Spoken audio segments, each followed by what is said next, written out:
একটা মানুষ এত 90s এর সময় যে পরিমাণ ফ্যাশন সচেতন ছিলেন বা যে পরিমাণে স্টাইলিং উনি মেনটেন করতেন, যে পরিমাণে স্টারডম উনি হোল্ড করতেন, মানে এটা ইনসেন লেভেলের ছিল। মানে অলমোস্ট তখনকার শাহরুখ খানের টেক্কা দেওয়া বরাবর।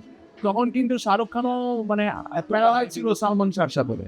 সো আজকে চিন্তা করেন যদি সালমান শাহ থাকতো, শাহরুখ খান বড় হতে হতে বলিউড ইন্ডাস্ট্রিও অনেক বড় হয়েছে, হয়তো সালমান শাহ বড় হতে হতে আমাদের ঢালিউড ইন্ডাস্ট্রিটাও হয়তো বলিউডের কাছাকাছি হয়ে যেত। তাই আমার এখন ওই দিনটার কথা মনে আছে যখন আমি ছোট ছিলাম তখন অনেক, যখন ওনার মৃত্যু সংবাদটা যেদিন শুনেছিলাম আমার এখন মনে আছে। যখন ওনার মৃত্যু সংবাদটা আসলো আমার আম্মা বললেন যে কে, সবাই বলছে সালমান মারা গেছে।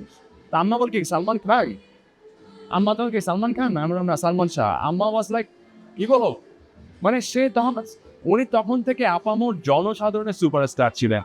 সো আমার কাছে মনে হয় যে উনি যদি বেঁচে থাকতেন বাংলা সিনেমার ব্যাপারটাই হয়তো বা একটু অন্যরকম হতো, স্টাইলিং এর জায়গা থেকে বা সিনেমার আপনার কন্টেন্টের জায়গা থেকে। উনি এত স্মার্ট ছিলেন। সো আমার কাছে মনে হয় যে বাংলা সিনেমার মধ্যে স্মার্টনেস বিষয়টা হয়তো আরো অনেক বছর আগে থেকে চলে আসতো। এটা আমি বিশ্বাস করি, এটা হয়তো বা ফ্যান হিসেবে বলতে পারেন, বাট আমি বিশ্বাস করি এটা হয়তো।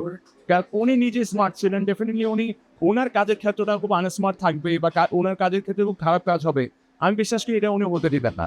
হ্যাঁ, সো অবশ্যই অ্যাটলিস্ট 10 বছর তো আমরা এগিয়ে যেতাম আমার মনে হয়।